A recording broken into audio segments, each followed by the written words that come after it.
Welcome to the Hoosier Basketball Experience. I'm your host, Phil Eisenbarger. We are so pleased to have Kyle Neddenriep back with us again this week to educate us all about historic Hoosier gyms. I've said in previous shows, it is one of my favorite all-time basketball books, and my library of basketball books is pretty large.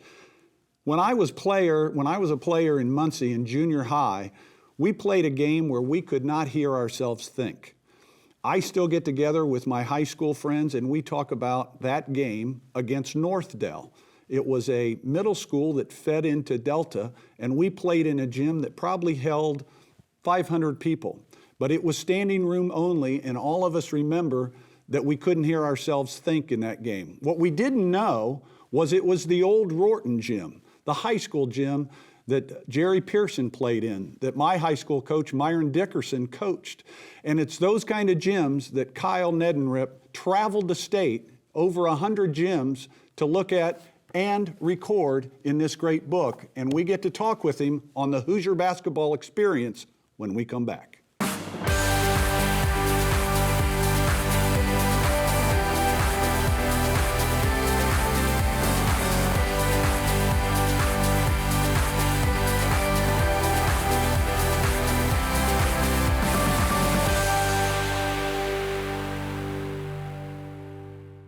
The Hoosier Basketball Trivia Question, sponsored by Christy, Farrell, Lee, and Bell. Serious injury isn't what we do, it's all we do. Today's question, who is the all-time scoring leader in girls IHSAA basketball? The answer after the break. Now our trivia question answered, sponsored by Christy, Farrell, Lee, and Bell. Serious injury isn't what we do, it's all we do. Today's question, who is the all-time scoring leader in girls IHSAA basketball? The answer, Jackie Young.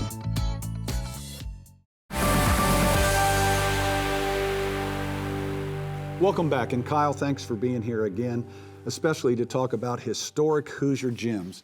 I want to start and just have you tell the folks about the process that was involved in traveling the state and finding all these gyms that you've both photographed and written about. Yeah, it actually started as a project for the Star. You know, I wrote a story, went to some of these places, and I don't even remember how it happened originally, but I was like, there's a lot of these places that are still around in some capacity, whether they're community centers, elementary schools, they're sitting there empty, falling apart. But these places that were always so vital to these communities are still around. So I was like, why don't we write about them, these schools that have consolidated? And so I did that for the Star, and the reaction was amazing. It was overwhelming. It was beyond and we had a map on our website of these places. You could scroll over, there was a picture of each of them. And unfortunately, that's been lost in our transition to, different software or whatever. But very cool. Each one had and it wasn't all me doing it, but had the year it was built. And like I said, the reaction was beyond what I thought it was going to be. Sure. I got a couple calls from publishers saying, can we turn this into a book? And I said, could we do 100 of them and kind of canvass the state, different parts of the state, and I'll write a little story on each one with photos. And that's what we ended up doing. Now, I'd done some of it already in my project for the Star, but it entailed more, and I ended up going to way more than 100, but we didn't use all 100 Sure. of them. I think there was probably 160 or 70 that I ended up going to, but anyway, we ended up with 100 was a good number, right. I thought.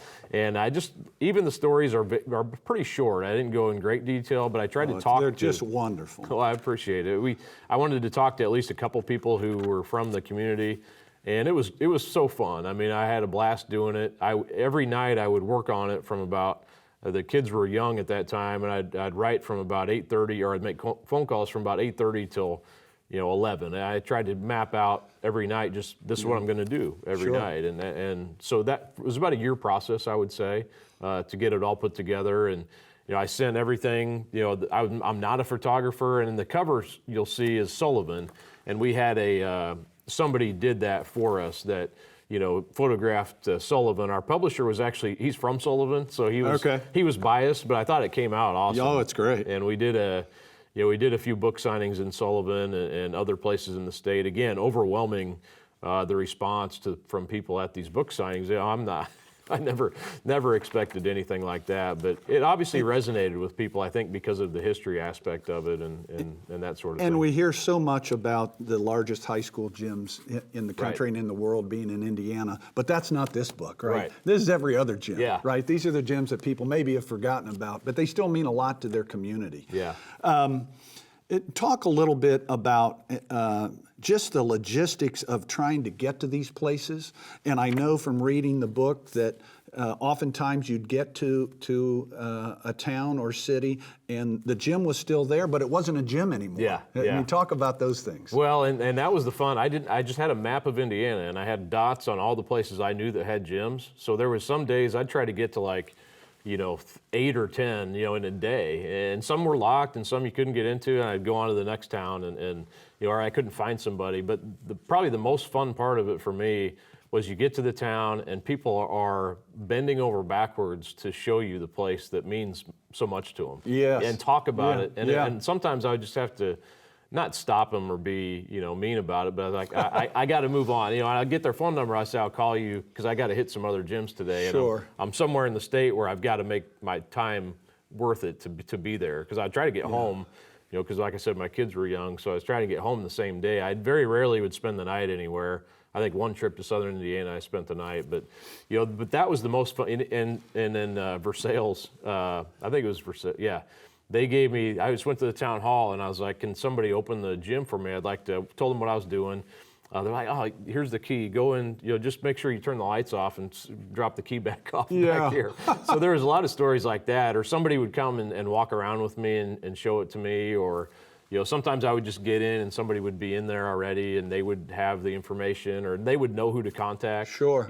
So that was probably the most, the way people would bend over backwards with pride, to show you these places ended up being, and that made it a passion for me. Like, well, these stories need to be told. Absolutely. Places that are going to go by the wayside eventually. Yeah, we're going to try and save them. I Yeah, think. and some of them have. So I want to talk a little bit about the architecture, and I'll put it into context for you. So I've realized from coaching over the last 25, 30 years that some of the old-time coaches, including myself, have a routine before a game. And that routine involves telling your captains or your team when you're going to come off the warm-up floor. It might be we're going to go down before the Star Spangled Banner, or we're going to go after. We're going to go down with 3 minutes to go. And it struck me that these coaches were all saying, we're going to go down with 3 minutes to Right. go, when the locker room is just over here in the hallway. Yeah. And the reason for that, of course, is a lot of those gyms, I'm sure that you investigated, the locker room was in the boiler room Right. in the bottom of the building, right? Absolutely. I bet you got to see that. I did. That'd be underneath the ground level, like you said. So that's the reason for it. Yeah, that's true. And a lot of these, the more I learned too about architecture and a lot of these places were WPA projects from the 1930s that were built after that, and they were, and there's so many cool, like Stilesville in Southern Indiana, the rock, how the people in the community helped build it, and you can see how they put the rocks together. Unfortunately, that one caught on fire here not too long ago, and it's still there. The structure's there, but it's gutted. But there's so many different things. The first underground gym, you see that like the Newcastle style, was actually in Owensville, Indiana, the Kickapoos. Yes. And that was, I think, 1950. There was a guy who built a lot of gyms that way. And you see, Edinburgh's got one like that, those styles where you walk in and everything's beneath you. And that's probably my favorite type of gym, just because there's not a bad seat in places like that. So. If I remember from reading the book, it's been a while, weren't some of these places actually being occupied in people's homes? Yeah. They moved into the gym. Yeah. Is that There's one not far from here, Perry Central, which is kind of between Brownsburg and Whitestown in that area. And there was a couple living in the stage that had redone. It looked like a house, like an apartment type, but it was very narrow. And then the gym part was just kind of storage, but the baskets were still up. and they were trying to sell the place at that time. It's still there now. I'm not sure who lives there now, but yeah, there's a few others in that book. That Sandusky, Indiana, was another one. Wow. People live in the place. So yeah, I mean, there's some. I liked it because I tried to mix like places that were elementaries, community centers, a couple that are kind of falling down, and then some were even homes for people. That's wonderful. Well, we're going to have more with Kyle in the next segment on these gyms. It's hard to find a copy of Historic Hoosier Gyms right now. We're going to find out if we can get it back in print somewhere. We sold it at the Indiana Basketball Hall of Fame in Newcastle, and we can just not keep it in stock. So many people have purchased it and have enjoyed it. But when we come back, we're going to continue with Kyle, not only on these historic gyms, but some of the largest gyms in the state of Indiana that he's visited. Again, when we come back after these messages.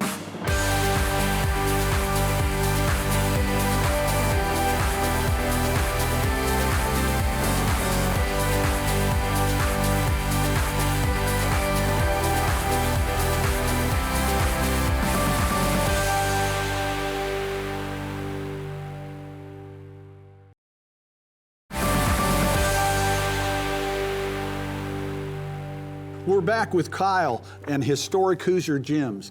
Kyle, I'm just going to flip through the book a little bit. At the break, we were talking about some of these, and I just happened across the gym at Economy, and it just looked like a barn to me. But talk a little bit about that. You said it might be your favorite. It might be, because it's right by the side of the road. It was one of the first ones I went to, happened to go by. It was by Hagerstown, Indiana, kind of Richmond area, sort of, and it just looks like a barn. I went inside. There was people playing. They said that, I think it was Wednesday nights. They said they play every Wednesday. Now, this was been years ago, but they would get together and play in there. Very small. It's not even remotely close. And a lot of these places are like that. Not close to regulation size, but it was good enough to have a high school team. And I remember that I go back and research that there would be people sit on wood planks up above, just as many people as you could fit in the place, and they talk pile about pile them in. Talk about the snow coming off their shoes and landing on people sitting below them, and it's fun to reminisce with people who remember that time, and that's why I thought it was also important to get those stories down before they're completely lost. Well, you think about these old gyms, and I played one in Muncie at the Muncie Fieldhouse, which thank goodness is being saved. Coached at one in Zionsville, which was a bowl, all permanent seating. But there's something about those smaller gyms because the popcorn smells a little better. The people are more excited. The band's a little louder. The whole atmosphere is louder. And I know you've got to experience going, in particular, to Southern Indiana when you talked about the games at the Hatchet House. Those games are still like that, They right? They are. That little pocket of the state, I think, has maybe stayed the same, maybe more than any place as far as passion for basketball. And it's all you'll find, I think, everywhere where the world has just changed some. And it's different. But I would say that little area has probably stayed. North Davies and all those Bar Eve and those places down there, still so passionate about basketball. Was there anything as you visited all 100 of these smaller gyms that popped out as they were things that were all the same? They're the obvious things that I think of, a stage on one end, a locker room underneath the gym, wooden seats. Anything else that popped out that, well, boy, when these were built in the 20s and 30s, they all used this sort of unique architecture or the way they put the stands together or the ticket office in front, anything like that? Well, the cool thing I thought was that all of them were a little bit different that way. Okay. Whereas now, they kind of are cookie cutter. Yeah, they're just kind of rubber stamped, I think, a little bit. Where now some of them did have like the bowl seating and stuff. There were some similarities, or the stage. Sure. A lot of them had a stage either at the end or on the side. Some were on the side, but everyone was a little bit different as far as their own unique place in some way or another. The one thing I did, it was more something people said, was like, I think everywhere I went, when I talked to somebody, they would talk about how when you sat in the first row, your feet would be basically on the court, playing floor, almost on the line. And I must have heard that 100 for every story. It was, I think, 100 for 100 as far as that goes. I am just going to flip through here, and I know because you and I talked ahead of time that you've not read your own book in a while, so it's not a quiz, right? But I'm going to mention some of these places so that the audience gets an idea of the kind of towns and villages that were visited. Of course, Knightstown a lot of people know about, but talk about Knightstown a little bit. Yeah, it's probably the most famous of the gym, the Hoosier gym, from the book, and they've done a great job there of promoting, this is what, where the movie was, where the home court of Hickory Huskers. Yeah, for Hoosiers. Yeah, and I had to, I knew I wanted to have them in the book, and it's one of the older ones too. It goes, I think, 1924 or right in that range. So it's one of the oldest gyms in the book as far as that goes, and one of the coolest, I think. My son actually had a chance when they were, I think, 5th grade to play there. So that was such a cool deal to look back at too. But just a great, it's of the gyms in the book. It probably encapsulates, most people have been there to see what that old school feel is. Oh, like. it's great. Our son had the opportunity to play there in the tournament. They play there, and it's just wonderful. It's packed. Yeah. Angelo Pizzo was there from Hoosiers, right? And I got to know Angelo a lot. A lot of the gyms in the book, they looked at as far as places, the potential to have film there. Sure. So, So you did the book between 2008 and 2010. Yes. And so over a year's work went into that. Yeah, and like I said, it started with the Project for the Star, and I was able to double up some of that I'd already reported, and then either go into more depth, or I'd had at least photos and stuff from the Star. But yeah, looking back, I'm not sure.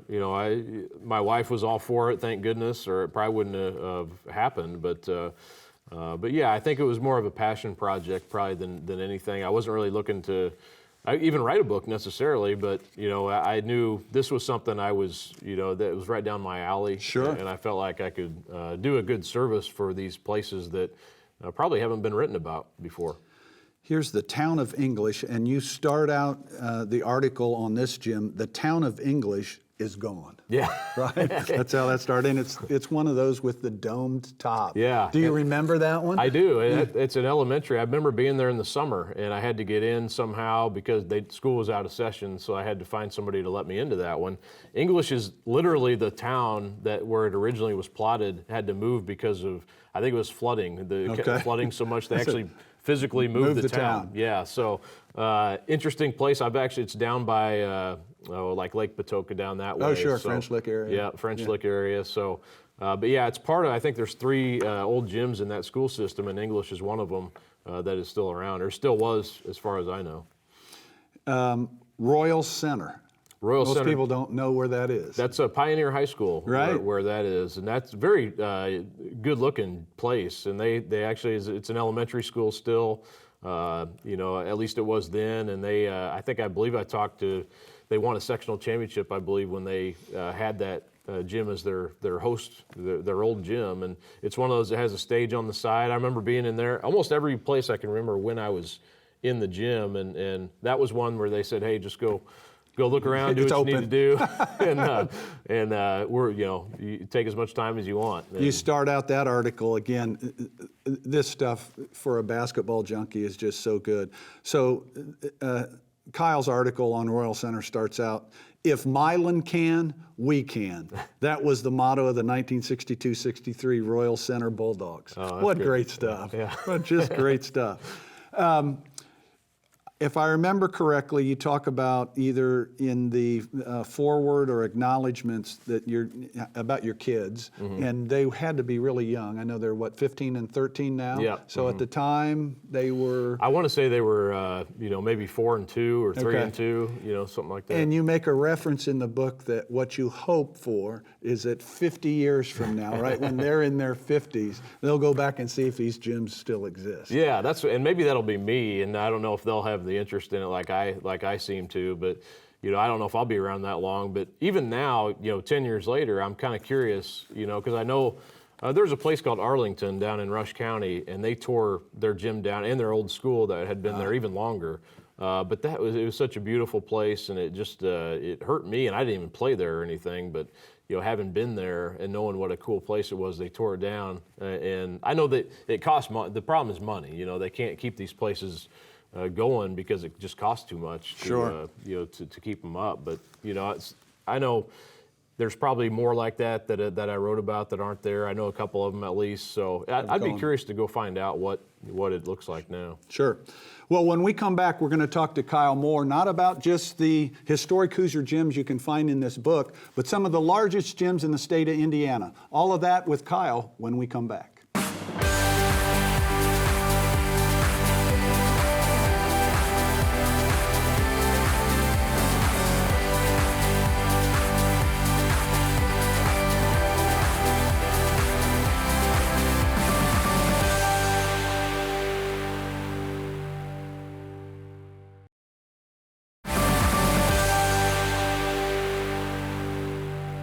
Welcome back. Kyle, in our last minute or so, Indiana is known for the largest high school gyms, not only in the country, but in the world. But just rip off, if you can, in Neddenriep style, the largest high school gyms in Indiana and maybe a feature about them. Well, Newcastle, mentioned it's the bowl where you walk in, everything's below you. Such a great place when it's full or close to it. Southport's not quite up there, but it's one I'm probably at the most of all, and probably the one I like the best of any. I just love watching games there. Seymour, with their wooden bleachers, that always is the thing that sticks out to me. And covering semi-state games there, some great ones. Sure. Over the years. There's I know Richmond, the Tiernan Center, has actually gotten smaller. They renovated it, but it was always a great place for big games. Sure. The Hatchet House, I mentioned that one. Absolutely. That's a favorite, I know, in Southern Indiana, and rightly so. I'm No, you've got them. Hey, thanks so much for being here. We so enjoy having you here because what you do as a sports writer is exactly what we talk about when we talk about the Hoosier basketball experience. Thanks for joining us, and we'll see you next week.